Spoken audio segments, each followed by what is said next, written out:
अभी कितना आदमी को फीलिंग हुआ? गुड। फिर हाथ उठाइए, हाथ उठाइए। कितना आदमी को फीलिंग्स हुआ?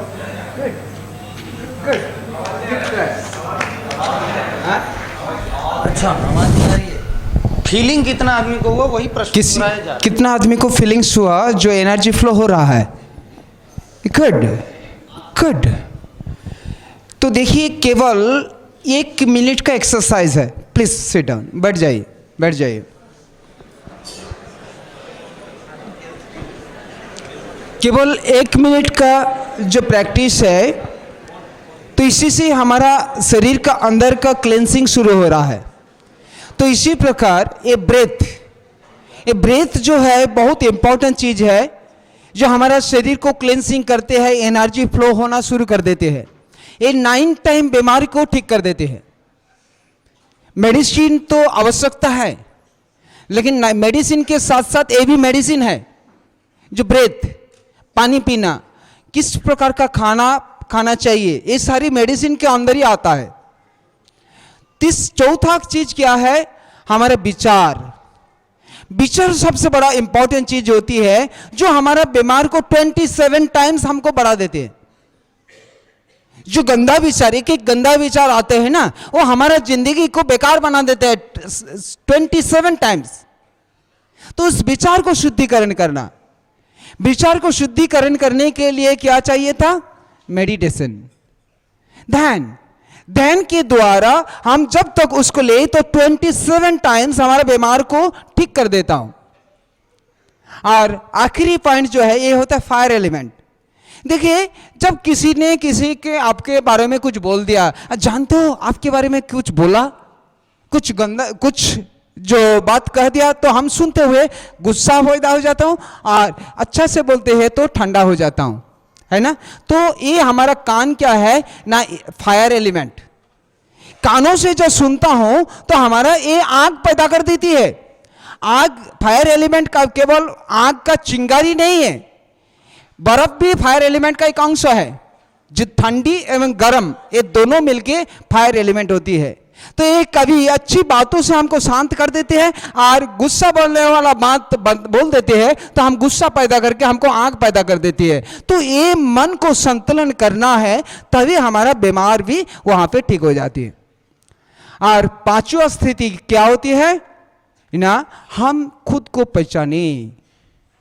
जब तक हम खुद को पहचानता नहीं, तो हम गौ माता को कैसे पहचानेंगे, पृथ्वी माता को कैसे पहचानेंगे? मैं जब खुद को रक्षा नहीं कर सकता हूं, तो मैं कैसे गौ माता को रक्षा कर सकता हूं? कैसे पृथ्वी माता को रक्षा कर सकता हूं? मैं एक नून का पुतला हूं, कैसे मैं इसको मेजरमेंट कर सकता हूं? तो पहले ये नून का पुतला को एक कॉस्मिक एनर्जी का कनेक्शन के साथ मिल जाए, तो कवरिंग मिल जाए, तो नून का पुतला कभी गलेगा नहीं, पिघलेगा नहीं। तो इसीलिए जो हमारा शास्त्र में कहा जाते हैं द्विज, जब तक आत्म दर्शन नहीं होती है तब तक हमारा जन्म हुआ ही नहीं। जन्म तो हुआ मां के जठर से हम लोग आए हुए हैं, लेकिन अभी भी पृथ्वी मां का गर्भ में हम झूल रहा हूं। कब मुक्त होगा? जब हमारा आत्म दर्शन होगा। तो ये 5 सीढ़ियां था हमारा बीमार को ठीक करने के लिए। तो आज हम लोग, आज जो पहला सीढ़िया में सारे डॉक्टर लोग जो हमारा आज काम कर रहा है, उसी में केवल केमिकल जो मेडिसिन दे रहा है और नहीं। सारी जो केमिकल मेडिसिन, कम से कम हम लोग इससे बचा सकता हो तो गौ माता का पंचगव्य के द्वारा, जो हमें नेचुरल मेडिसिन के द्वारा नेचर हमको रक्षा कर रहा है, उस नेचर के द्वारा हम अपने इस शरीर का नेचर को रक्षा कर सकता हो। इसीलिए हम लोग यहाँ पे एकत्रित हुए है। बहुत बहुत बधाई निरंजन वर्मा जी को और सभी हमारा साधु महात्मा सबको, और आप लोग को का अंदर में सारे महान आदमी, जो महान आत्मा जो बैठे हुए हैं, वो महान आत्मा को प्रणाम। और हम जो महान व्रतों को, ये अपने को, समाज को, देश को, संसार को बचाने के लिए जो हम इस रास्ता में आए हुए हैं, इसीलिए सबके लिए बधाई है। मैं सबका अच्छा मंगल और जो पीसफुल लाइफ कामना करते हुए यहाँ पे समाप्त करता हूँ। धन्यवाद।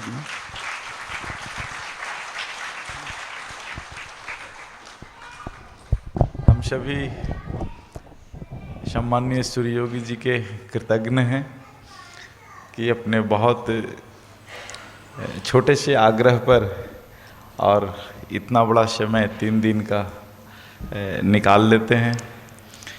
तो हम सभी जो है इनके आभारी हैं। और कल जो है आप सभी का जो दीक्षांत है उसकी तैयारी जो है इन्होंने की है। और अभी इस सत्र का सबसे महत्वपूर्ण विषय शुरू होगा। गोधूली वेला प्रारंभ होने वाली है थोड़ी देर में, और हमारी भावना जो है कि गोधूली वेला में ही गविसिद्ध भाग 3 का विमोचन हो। और इसके साथ जो है इस बार एक और पुस्तक तैयार की गई है, गविसिद्धर निर्देशिका, जिसके बारे में मैंने सुबह आपसे बात की थी। तो मैं निवेदन करूंगा विशाल भाई से कि आप गविसिद्ध भाग 3 जो है विमोचन के लिए मंच पर लेकर के आएँ। और आज की सभा में उपस्थित सभी अतिथियों से मैं निवेदन करूंगा कि आप सभी मिलकर के गविसिद्ध भाग 3 को जो है रिलीज करें।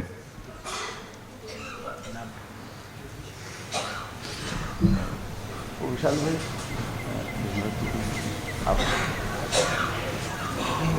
जो है गविसिद्ध भीमराज शर्मा जी भी उपस्थित हैं, और इनका जयपुर में प्रेस है और गविसिद्ध की पढ़ाई भी पढ़ रहे हैं। और आप कल्पना कर सकते हो कि मैं चेन्नई में बैठा हूँ, प्रेस जयपुर में है और महासम्मेलन द्वारिका में है, फिर भी सारी चीज़ें सही समय पर प्रकाशित होकर और बिल्कुल हूबहू रूप में आ गया। इसमें भीमराज भाई का जो है बहुत बड़ा योगदान रहा है। तो मैं आपको भी आमंत्रित करता हूं मंच पर कि इस पुस्तिका के विमोचन में आप हाथ बटाएं।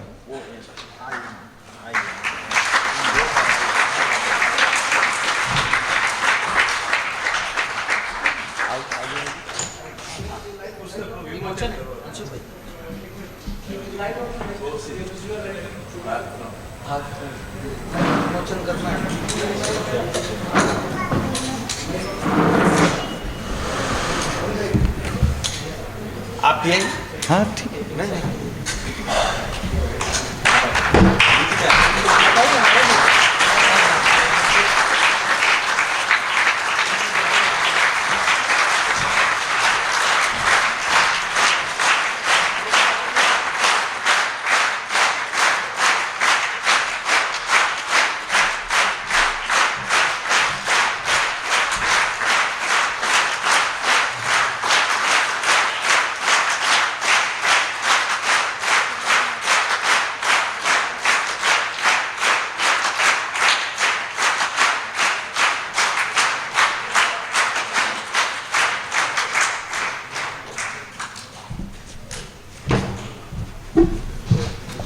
विमोचन के लिए दूसरी पुस्तिका है गविसिद्धर निर्देशिका।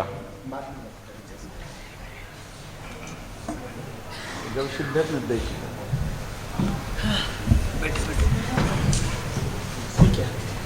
एक और दूसरी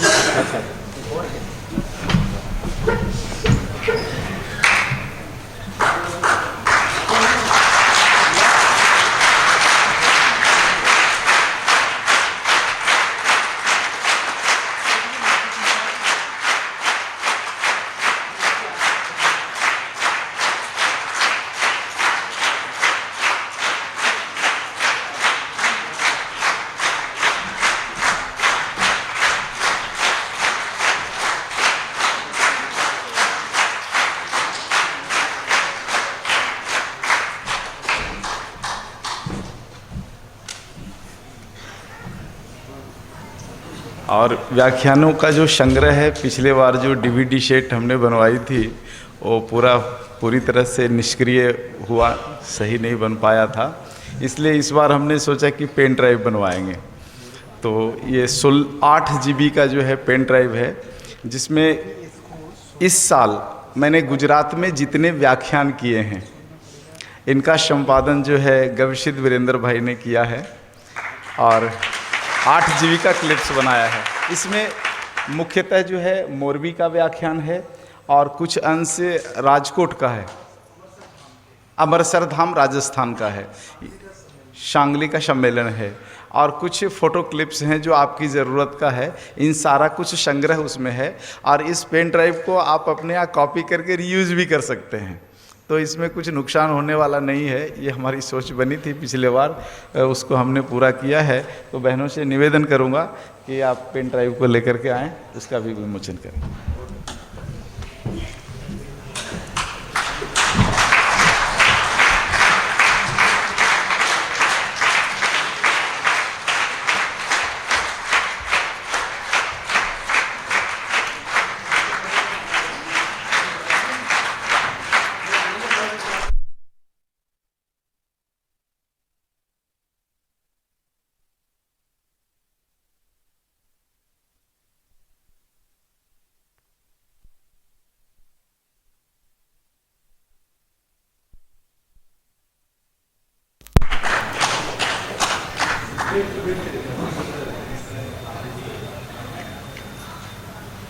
ये विजिटिंग कार्ड की तरह है, आप इसको बंद कर दीजिए तो विजिटिंग कार्ड भी बन जाता है और आप खोल लो तो ये पेन ड्राइव है।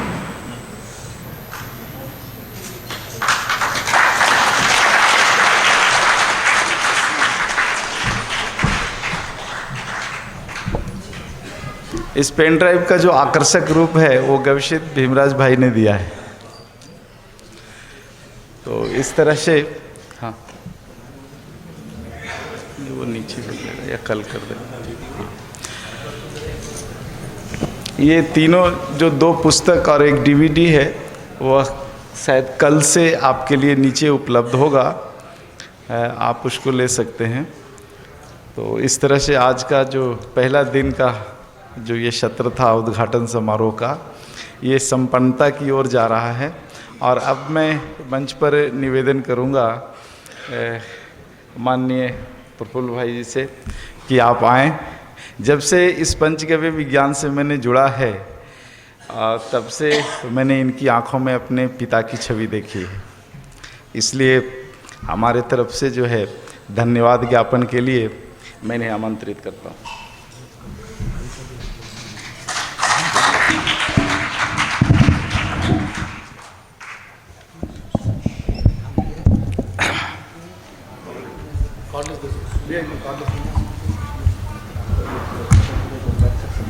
हेलो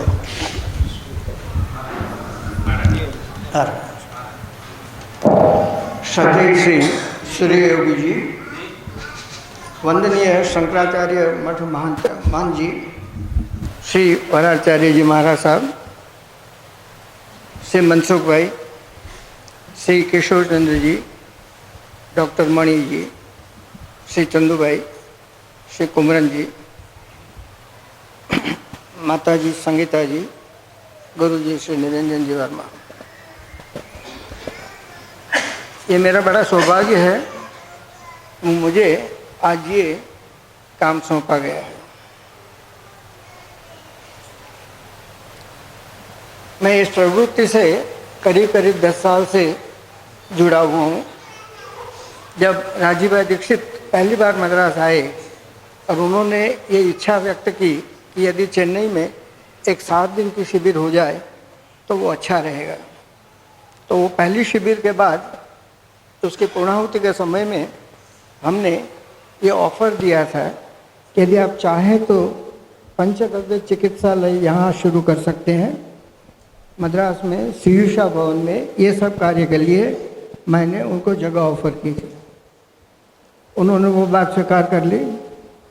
श्री दीक्षित जी ने भी, राजीव जी ने भी 3, 4, 5, 6 महीने तक जब भी मद्रास आए काफ़ी कुछ लोगों की चिकित्सा की और उसके बाद गुरु जी ने और संगीता जी ने बड़े प्रेम से उसको आगे बढ़ाया।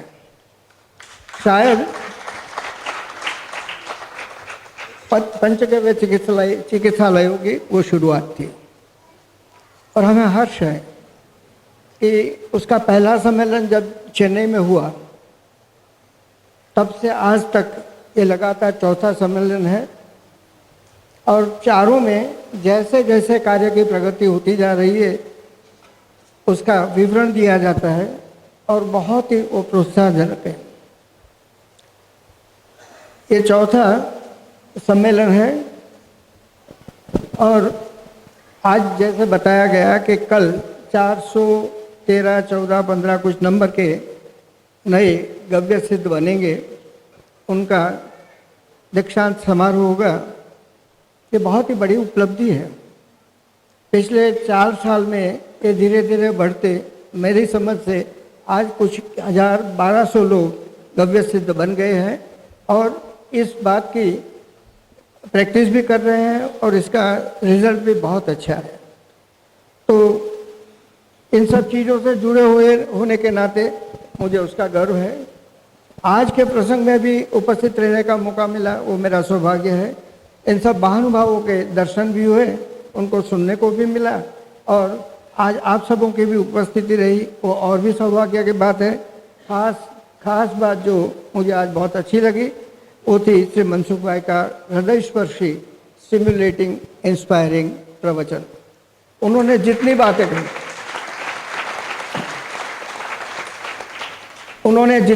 कही, जो भी बातें कही, वह स्व अनुभव के निचोड़ की बात थी। उसमें उन्होंने बाहर का कहीं से कुछ नहीं लिया है, अपने अनुभव की बातें अपने सामने रखी है और उन्होंने जो परिश्रम किया है और जो हिसाब से उन्होंने वो काम जो धगस से किया, लगन से किया है, वो सबके लिए प्रेरणादायक बन सकता है। और हम चाहते हैं यह हमेशा हम लोगों के लिए प्रेरणा स्वरूप बने और हम उससे प्रेरणा लेकर कुछ न कुछ करें। जब इतनी बात करता हूँ तो ये भी कहना चाहता हूँ कि जो 10 साल में मैंने गुरुजी के साथ में रह के देखा है, उसमें उनका भी बिल्कुल यही कार्यशैली है, उनकी भी बिल्कुल यही कार्यशैली है। 10 साल में उन्होंने और संगीता जी ने जितनी मेहनत की है, जितनी कड़ी मेहनत की है, कितने एडवर्स सर्कमस्टेंसेस में बड़ी धैर्यता से, बड़ी अच्छी तरह से जो काम किया है, वो प्रशंसनीय ही नहीं, खड़े हकीकत में वंदनीय भी है। मैं इन सबको खूब खूब अभिनंदन देता हूँ। आज आप आए, मैं उम्मीद करता हूँ कि आप लोगों ने भी इससे कुछ पाया होगा और इसको हम सालों तक याद करते रहेंगे। उससे कुछ और प्रेरणा लेके अच्छा काम करने की कोशिश भी करते रहेंगे। सबको खूब खूब धन्यवाद। जय।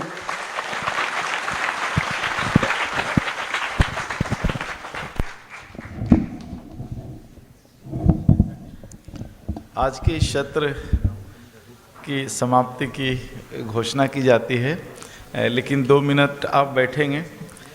आज रात्रि का सत्र और कल का जो सत्र है, इसके बारे में आपको थोड़ी जानकारी दे दूं मैं कि शाम का जो सत्र है वह सांस्कृतिक सत्र है और इस सत्र में ज़रूर आप सभी लोग यहाँ पर पधारें और जो शुद्धता संस्कृति की है उसको समझने की कोशिश करें और इसे अपने राज्य में ले जाकर अपने अपने राज्य की जो सांस्कृतिक विरासत है इसको फिर से उभारने के काम में लगें, कोशिश में लगें।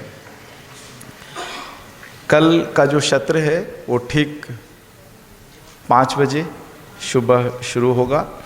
आपकी उपस्थिति यहाँ 4:30 से शुरू होगी।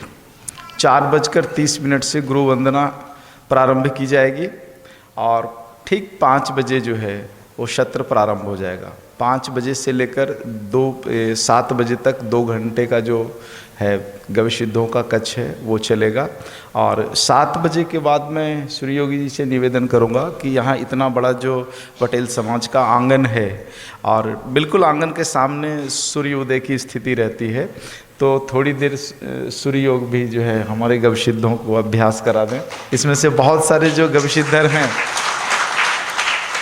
उन्होंने पुष्कर में आपसे सीखा है, तो उसके आगे की जो कड़ी है उसका आप जितने दिन भी हैं, 2 दिन 3 दिन, इन्हें अगर प्रतिदिन आधा घंटा आप अपना समय दे दें, आपका आशीर्वाद मिल जाए, तो मुझे लगता है कि इसमें से काफ़ी गव्य सिद्धर कुछ अच्छे कर सकते हैं इस क्षेत्र में।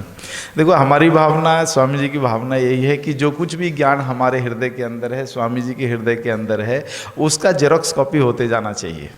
हाँ, वो रुकना नहीं चाहिए। तो स्वामी जी की भावना बिल्कुल यही रहती है, निर्दोष भाव से जितने लोग आते हैं और जुड़ते हैं उनको स्वामी जी सूर्य योग सिखाते हैं।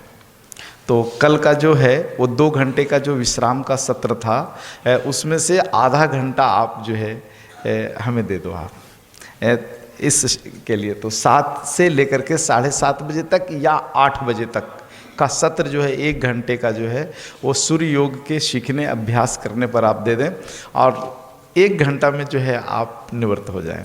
तो बेहतर है कि यहाँ कक्षा में आने से पहले आप निवृत्त हो जाएं दिनचर्या से, ताकि 1 घंटा जो समय मिलेगा 7 से 8 उसमें आप आराम से अल्पाहार कर सकेंगे। 9 बजे से फिर तकनीकी सत्र कल शुरू हो जाएगा और बिल्कुल समय पर पधारें। खास करके बहनों से मेरा जो निवेदन है कि आपको समय पर आना चाहिए। आज मतलब आपकी अनुपस्थिति ने इस कार्यक्रम का 15 मिनट बिगाड़ दिया है, तो मैं आपसे निवेदन करूंगा कि समय का ध्यान रखिए। आप देखो, इस देश में जब भी क्रांति हुई है तो माताओं ने ही उस क्रांति को खड़ा किया है, चाहे दुर्गा रही हो, काली रही हो या कोई भी माता रहो, इस राष्ट्र का उद्धार माताओं ने ही किया है। इसलिए जो है आप में कम से कम आलस्य का भाव ना हो।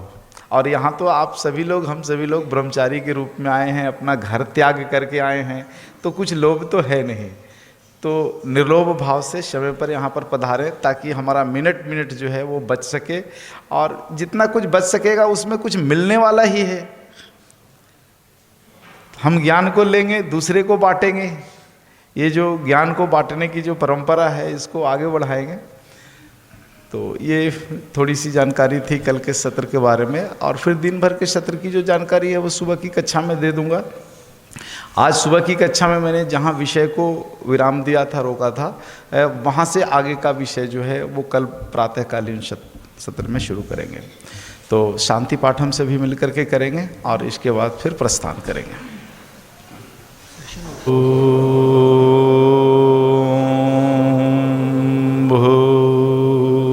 भूर्भुवः स्वः तत्सवितुर्वरेण्यं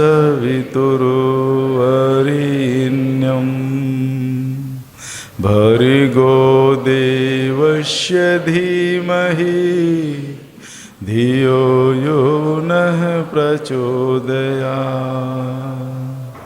हरि ओम शांति शांति शांति। सर्वप्रथम माताओं को परिसर से जाने का रास्ता आप सभी दें और उसके बाद एक एक पंक्ति करके सब लोग बाहर जाएंगे।